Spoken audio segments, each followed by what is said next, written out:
the end of this presentation, we are going to know the academic requirements and prerequisites of studying abroad. We are going to also cover the importance of researching and selecting accredited institutions, and then what to consider before leaving the country. So basically, like all these study abroad webinars are almost talking about the same thing. And so the presentation is going to be very brief, and then you will be able to ask your questions that will be helpful to you. Welcome to the channel where education meets adventure and passions are transformed into lifelong lessons. Excel with Emmy. A little bit about myself before we start. My name is Emilia Ofebia Utu. I'm currently a human resource journalist at Amazon. I did a Master of Global Business Management at Arizona State University under the Mastercard Foundation Scholars Program.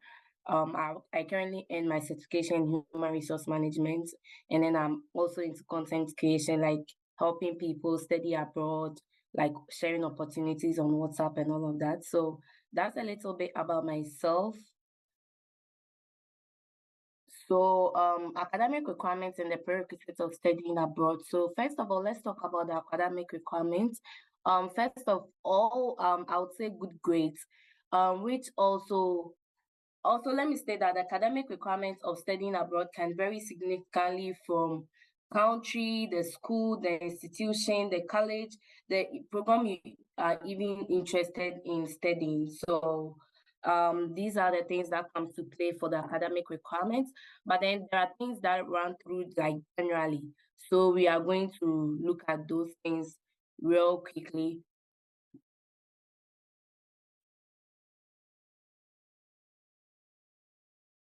So good grades, but then I'll also say that if you do not have good grades, it doesn't mean that you please give me a minute.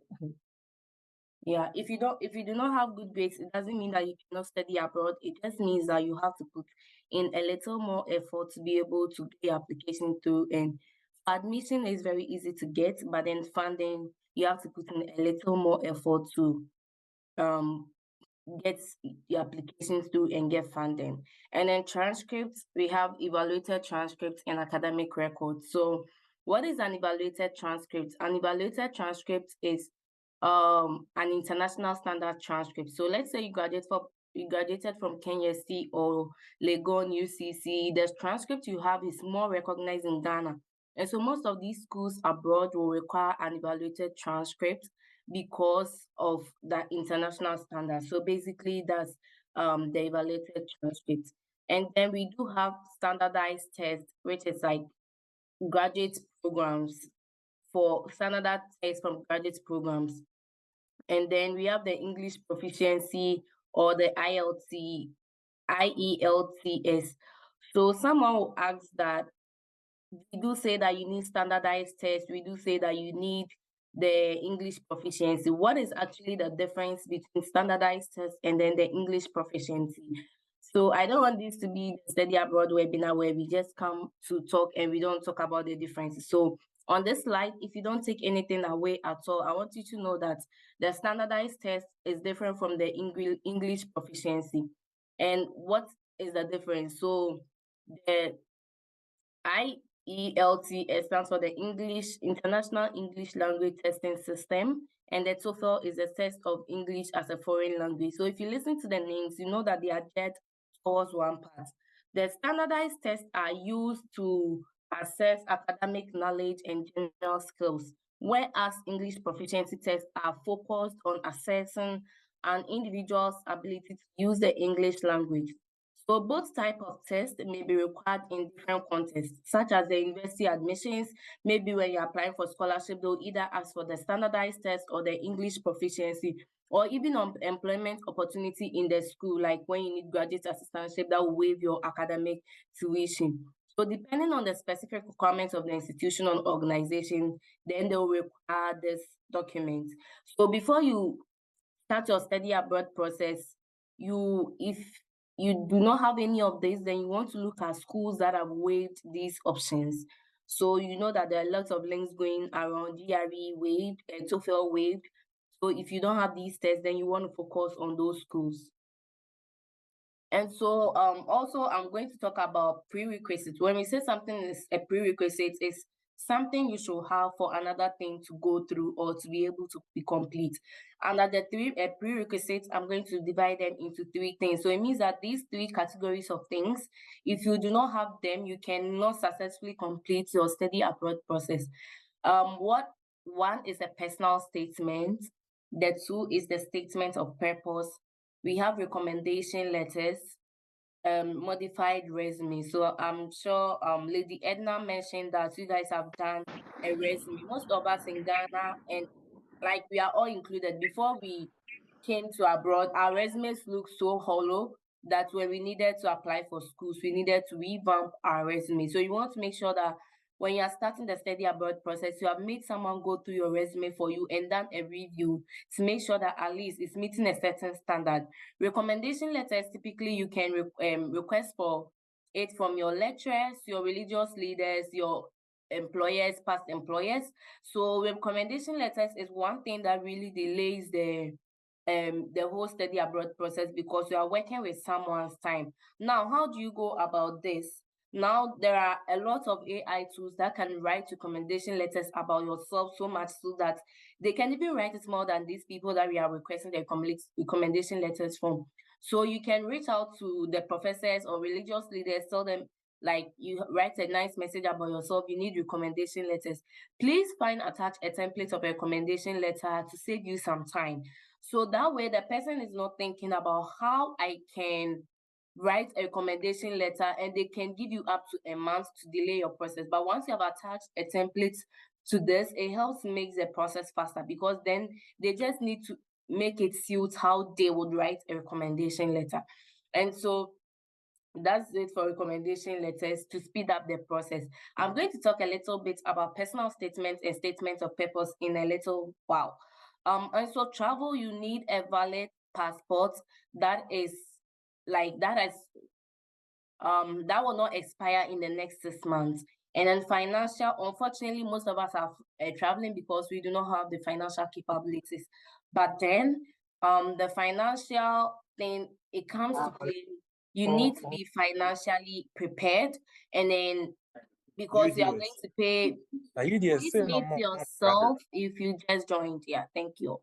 So the financial preparedness, you need to pay visa fees, you need to pay application fees, and all of that. And so you need to be financially prepared, unfortunately. And then we do have bank statements. Some of the schools, especially in the UK, request you to have a bank statement before you can apply to the schools.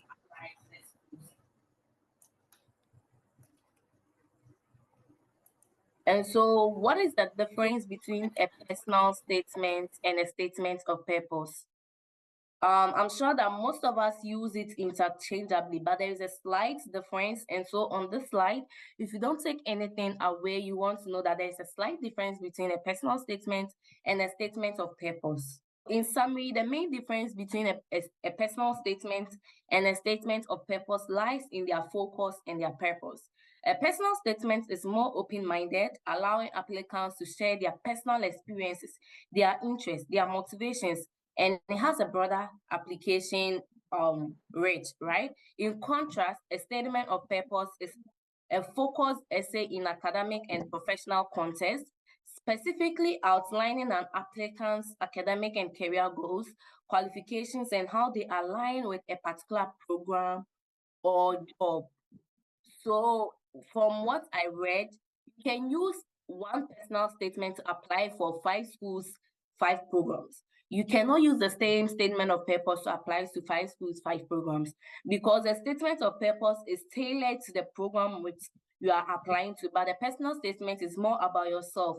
It's like you're applying for a scholarship that requires you to be brilliant but needy. So the personal statement allows you to talk about your past experiences, your struggles that you've been through, that set you aside as a needy candidate. And so that's the slight difference between a personal statement and a statement of purpose. And so one thing that I realized that it runs to a lot of people that reach out to me is they don't do their research. So I said I have WhatsApp groups that have like WhatsApp groups that we drop application waivers and all of that. People reach out to you and ask you questions, and you're like, did this person really sit down to look into what they want to read? And so that's why I'm treating this topic. Why should you research in selecting schools? Most of us are applying to schools abroad because we want to leave Ghana. Everyone is leaving. That travel syndrome, right? Are you finding purpose in the program you want to study? Does it align with your career goals? Have you sat down to ask yourself why you have done a lot of school applications but they failed? Is because they cannot find an alignment between yourself and the program you want to study. And this is because we all want to leave Ghana without finding a purpose in the programs we want to study. Because this is a different educational system you are come to meet, whether you are going to the UK, the US, or Canada. So you want to like put that in perspective when you're choosing your programs. And that is why researching is very, very important. Now, when you research into schools, you are able to find the visa and immigration requirements in each country. For example, when you're coming to the US, one thing that you should really know about is the STEM versus non-STEM programs. Now, when you have a STEM program, you get 3 years after school to work. And then if you have a non-STEM program, you get 1 year after school to work. I personally know someone who got a school, came without even knowing this program is STEM or this is non-STEM. Some of us didn't know until we got here. And that's why we are creating that awareness. So once you research into the schools, like when I went on a school website, I Googled like Masters of Packaging Technology, is this a STEM program? And everything, every immigration requirements came up. So you want to really do your research on the visa and immigration requirements of the schools you are applying to. The financial aid and scholarship, without researching, you cannot get funding. In my earlier presentation, I did say that it's easier to get admission, but it's very hard to get financial aid and financial scholarships. So you want to do your research. What is the acceptance rate for this program that I want to apply to? What are the funding options available for the program that I'm applying to? What percentage is funding provided? Is it 50%? Is it 30%? How am I going to fund the other part? Am I going to get graduate assistances? And so these are the kind of research that you want to look at. Now, it will be very good for you to research 2 programs, apply it and apply it very well, than you do 10 applications and none of them aligns with what you want to do. And the admission board will also not find any alignments in what you want to do in order to even give you funding. So this is very important. Also, when you research on these programs, you get knowledge on the programs. Like, why am I saying you get knowledge on the programs? It helps you to know the opportunities, which goes my next step, the opportunities after school. Like, how many credits are you supposed to take? People get here, people choose PhD because they want to come. Now they get here and they realize that they have to do over 50 credit hours and then they want to drop to masters. Not all supervisors will allow you to drop from a PhD to masters when you are done with 2 years. And so you want to really get all the knowledge you need on the programs. How many credits are we doing? How many breaks do I have? How many summers do I have? Will I get the opportunity to do internship, to get experience in applying for postgraduate applications or job applications? You want to consider all these things when you're looking for a program. And so some other schools, which goes to the next step, student services. Student services, including orientation programs, housing options, health services, and career guidance. It's very difficult for you to navigate a place where you've not been before. The culture is so different. And so you want to see the resources and the help available to you before you choose these programs. And then cultural adaptation. There are a lot of cultural differences, as I've said. So you want to know there are some states in the US where you barely meet Black people. And so you don't find a similar to me effect. You find that you are always found in the midst of white people, which might be difficult for you, especially if you are someone who wants to be in a group where you can easily relate. So all of these things are things that you will find out when you research into schools. So when you also research into schools, selecting an accredited institution is very easy. Selecting an accredited institution when considering studying abroad is crucial for ensuring the quality of education, facilitating credit transfer, complying with visa requirements, and enhancing your long-term academic and career prospects. It provides a level of assurance and recognition that is valuable for both immediate educational experience and then future endeavors. And so you want to do your research as such. Now, are you ready to leave Ghana? Like I've mentioned the things you need and like why you should research into a program. And so a huge part of the travel abroad process is scholarship. So when you do your research, you find this scholarship. Once you have found the scholarship, you go to the visa interview and then you are ready to leave the country. Now, if you are looking to start your application or come to the US or any other abroad, like any other international place, next fall, and you have gotten admission, once you secured your funding, you've secured your visa, what are some of the things you need to do? Now you need to notify your school.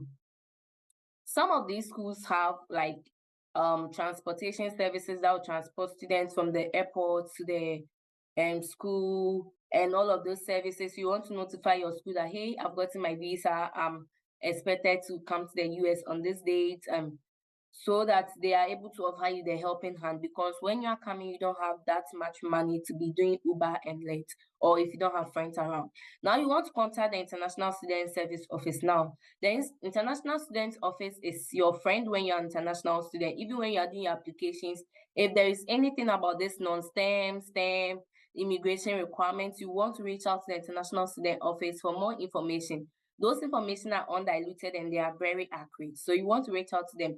Now, when you are ready to come, you want to contact the International Student Office because you want to let them know that you are ready to come. Some of these International Student Office requires you to take some tests in your home country before you come to the place that you are traveling to. And so for the US, you have to do some MRV tests. Some of them require police reports. So you want to reach out to them. Is the test supposed to be taken in Ghana or is supposed to be taken abroad? And so you want to know all this information. Now you want to pack your document.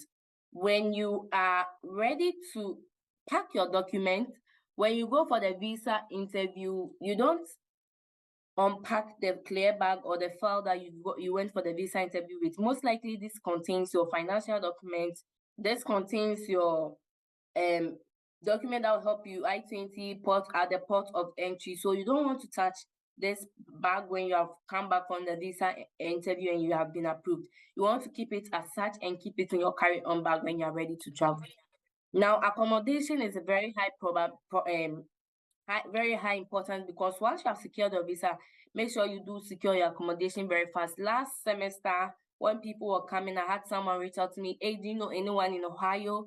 Because there's someone who is coming and the accommodation issue is not sorted out. They wanted to stay with someone. First of all, you are coming to a place where there's a lot of differences. And so you don't want to mentally load yourself with all of these stress. So you want to look for your accommodation on time. Now you are booking your flight. When you are booking your flight, the things you need to consider is your last destination, your luggage, and the layover. Most of the time, let's say I'm going to Arizona State University, you want your last destination to be the airport that is closer to your school. Like, I'm going to Arizona State University. My airport most likely should be the Sky Harbor International Airport, because at the port of entry, let's say you are coming to Arizona State University and your airport is at Ohio. It brings questions about why are you going to Ohio when your school is in Phoenix? Maybe you want to just catch a vibe with some friend in the US, but then mind you, it will be better for you to go to the school and then later go to see your friend.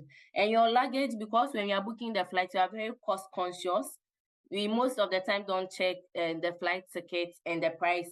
Make sure your flight ticket includes your luggage. Now, layovers are something that makes your travel very cheap. So let's say you have 30 minutes layover, most likely your flight is going to be cheap, because what is the probability that you will be able to make your next flight in 30 minutes? And so you want to consider all of these. And your luggage, I did mention what to pack is very necessary. You don't want to pack a lot of clothes. You want to pack what is very essential to you. Personally, I packed a lot of food because that was what was essential to me. Very subjective on what to bring and what not to bring.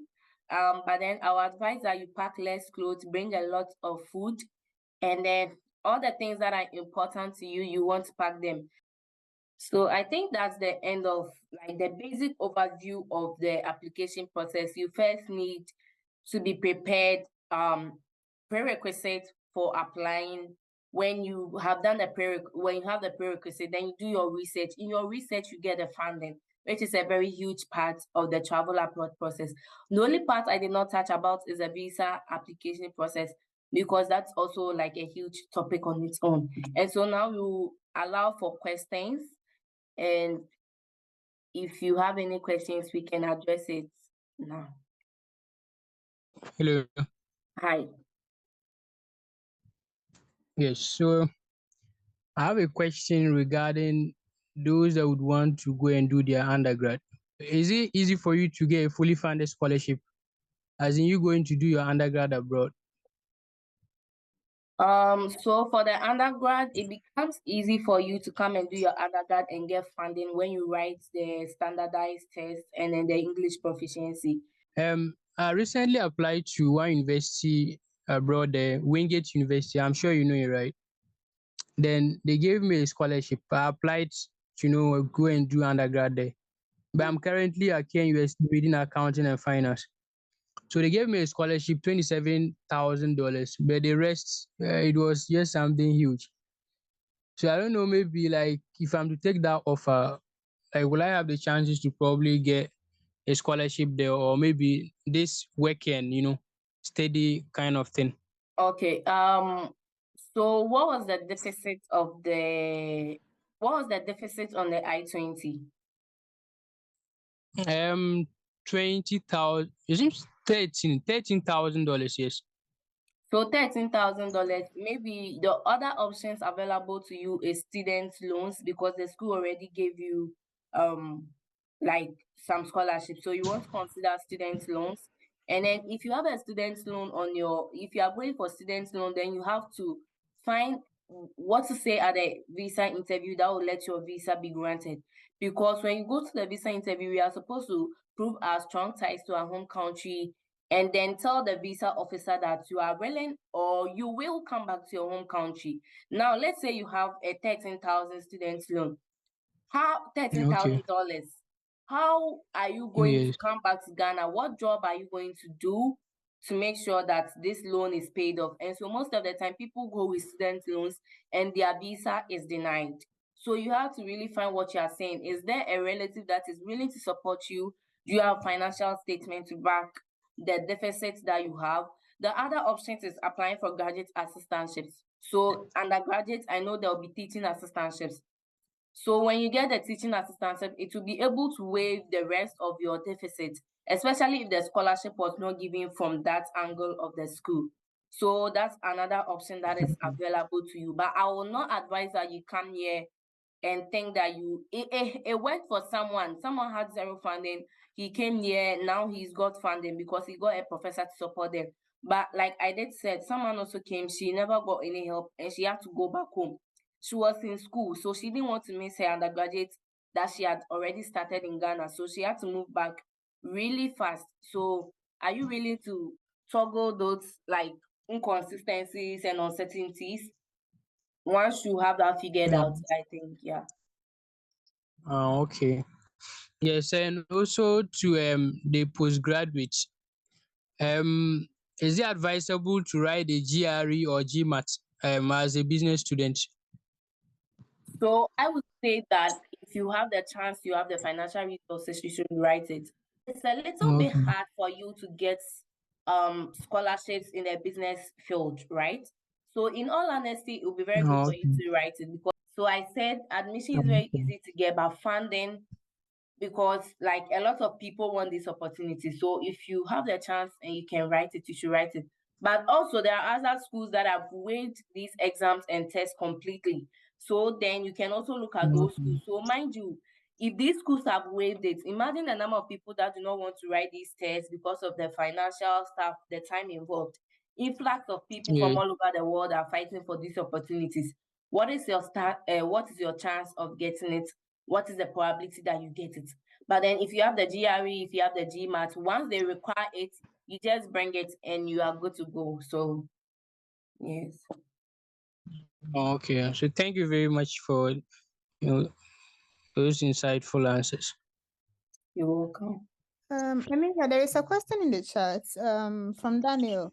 Please, with respect to accommodation, in case you don't have any person around to check in for you, what are the best possible options apart from the virtual tours and online systems? So when for accommodation, when you get the admission, you've gotten your funding and the visa is secured. If you don't have anyone in the US that can check on accommodation for you, you can go on the school website. So like the school accommodation runs out very fast. So you want to go on the school website quickly and then check the options available by the schools. Usually this option is a bit cheaper. If you don't have it, don't I mean coming from Ghana or coming from Africa, we don't trust these virtual tours and online systems. But honestly, they do work in the US, Canada, or like the UK. So you want to utilize them like apartment.com, Zillow.com, Rent Cafe. You want to look at these options. They do work. Make sure that you put in the zip code of the school that you are going to study in. So especially the US, that's zip code. So let's say I'm coming to Arizona State University, the zip code around my campus was 85003. You just put in apartments around 85003 and all the apartments that are available will come up. If you think it's very expensive for you, you can go on roommates.com to write about yourself and then you can find a roommate on there so that you guys can look for the apartment together. So most of the time, apart from the school website, you want to rely on the virtual and online systems, which I think coming from Ghana, it's normal that we don't trust it, but then it works. So you want to rely on that. Emilia, I've applied to the school, then left with the financial aid. So what if I'm granted admission and then I delay in the financial aid process? What will happen? So when you are given admission, I think you are asked to accept the admission within a certain time frame. First of all, you want to accept the admission, and then so the financial aid process, if you don't rush it, your transition is going to be very hard, because we have people that because of financial aid, their visa process delays, right? To get a visa date is very hard. So you want to rush the financial application, because if you don't have the financial aid, your visa is not guaranteed. Like, people are denied visas because they have a deficit and they have to fund it. So I want to say that once you have gotten admission, first you want to reach out to program coordinators. I have a video on my channel on the options available if you have gotten admission without funding. And someone just yes, I can send the slides to Lady Edna and then she'll share it with you guys. And so you want to rush your funding so that I know someone who came after classes have started. They came and their scholarship had cancelled their scholarship, the personal funding that she also had. Now she had to fall on student loan. So it comes with a lot of stress. Your visa and then you settling in when classes have started. So you want to rush your visa process very fast. And that would be good. Yeah. Okay, thank you to please, after the presentation, can you please put the link of that video so that I'll watch it? Yeah, I'll share the link to my YouTube. I think you can find it. I think I titled it Gotten Admission Without Funding, These are options. So you can reach out to the program coordinator to say that, yeah, you got an admission, you are looking into funding. You can reach out to professors in the school that are reading that are in the field that you have gotten admission in. Hi, so and so, I've gotten admission in. This is you write a little bit about yourself, and you are looking to like see if they have a research interest. So this really works for the engineering folks, but then the business folks is a little different, which I also have an interview with someone who did business and had to secure funding on their own. So I'm trying to share the link to my YouTube and then we can. Okay. Thank you very much, Emily. Emilia, so I have a question. I was helping somebody apply to University of Arizona 2 years ago, and he needed to submit, is it the English proficiency test? But then You wrote a letter to KNUST, and KNUST gave us a letter to waive it. And we sent a letter to University of Arizona, and they waived the English proficiency. Is that something common in other schools, or it's kind of required, although we are coming from an English-speaking country? Yeah, so for most of the schools, they waive the English proficiency for students that are coming from English-speaking countries. But then also, like, some schools are not waiving it. So, like, if you have done the research to know the program you are studying, some of the schools even waive it for some programs, and they don't waive it for some other programs. So, like, you want to just make sure that the program that I'm applying for is either waiving it or not. But once you have a waiver from KNUST and you send it to them, it works that way. Yeah. So it's common. Okay, and Emilia, you may want to drop your YouTube channel link in the chat, because I know not everyone here is in my WhatsApp group. So I can drop it in my WhatsApp group, but not everyone have access to it. So it will be, oh, okay, you've done that. Yeah, I guess. Daniel, I see your hand up. You can go ahead.